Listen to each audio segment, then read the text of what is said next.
ইসলাম নারীদের জন্য কতটুকু সমতা বজায় রেখেছে, কতটুকু সম্মান ইসলাম নারীদেরকে দিয়েছে।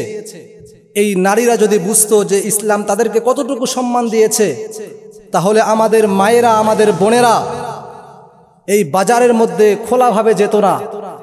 নিজের আব্রু যদি তারা বুঝতো, নিজের সম্মান যদি তারা বুঝতো, তাহলে তারা তাদের নিজেদেরকে ঢেকে রাখত।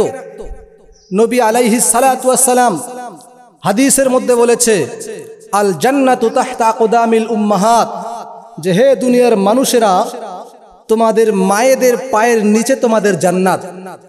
তাহলে আপনারা একটু খেয়াল করলেই বুঝতে পারবেন যে মায়েদের পায়ের নিচে জান্নাত মানে কি, নারীদের কতটুকু সম্মান দিয়েছে।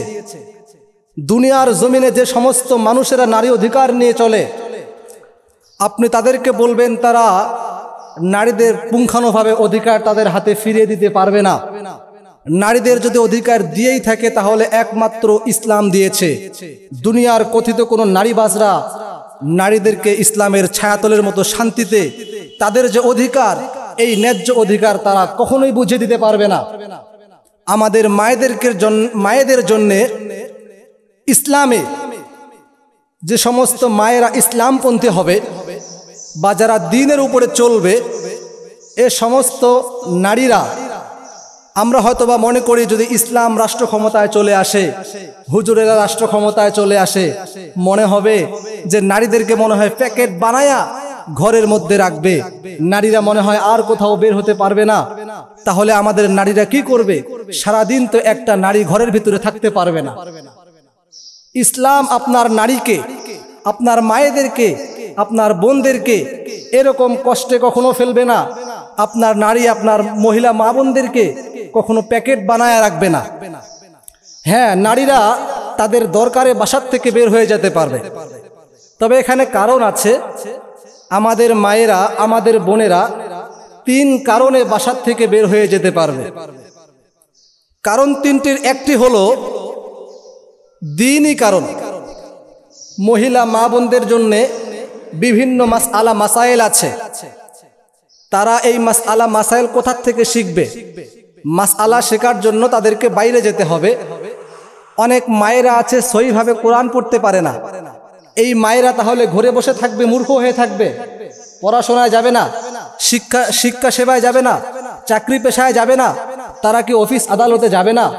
আপনারা হয়তো বা ভাবতেছেন ইসলাম যদি রাষ্ট্রীয় ক্ষমতায় আসে তাহলে এই নারীরা আর রাষ্ট্র ক্ষমতায় যেতে পারবে না, নারীরা শিক্ষাঙ্গনে যেতে পারবে না, নারীরা হয়তো বা কষ্টের মধ্যে পড়ে যাবে, 4 দেয়ালের মধ্যে আটকে যাবে। না, কখনো ইসলাম আমাদের মায়েদেরকে, বোনদেরকে এভাবে 4 দেয়ালের মধ্যে আবদ্ধ করে রাখবে না। 1 নম্বর কারণ, নারীরা দ্বীন শিক্ষা করার জন্য বাসার থেকে পর্দার বিধানকে মেনে তারা যেতে পারবে, কোনো অসুবিধা নেই। নাম্বার 2 হলো ব্যক্তিগত কারণ। মনে করেন একজন মহিলার তাদের বিভিন্ন ধরনের সমস্যা হয়ে যেতে পারে। এই সমস্যা সমাধানের জন্যে তাদের গোপনীয় অনেক সমস্যা আছে, সমস্যাকে তারা বাসার মধ্যে থেকে সমাধান করতে পারবে। যদি বাসার মধ্যে থেকে এই সমস্যা সমাধানের কোনো উপায় না থাকে, কোনো ব্যবস্থাপনা না থাকে, তাহলে এই নারী পর্দার বিধানকে মেনে বাসার থেকে বেরিয়ে যেতে পারবে, তাদের ব্যক্তিগত প্রয়োজন মিটাতে পারবে। নাম্বার 3 হচ্ছে আর্থিক সংকট। মনে করেন এক নারী, সে আর্থিকভাবে দুর্বল, তাকে দেখার মতো কেউ নাই, রাষ্ট্রীয়ভাবে তাকে কেউ দেখছে না। বর্তমান আমাদের বাংলাদেশ যেহেতু খেলাফতি রাষ্ট্র না, গণতন্ত্র রাষ্ট্র, এই হিসাবে নারীদের এই অধিকার আমাদের বাংলাদেশে নেই।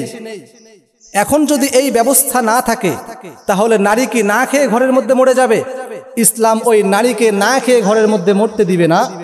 এই নারীকে ইসলামের ছায়াতলে পর্দার বিধানকে মেনে এই নারী যদি চায় সে জীবিকা অর্জনের জন্য বাসার থেকে বেরিয়ে যেতে পারবে।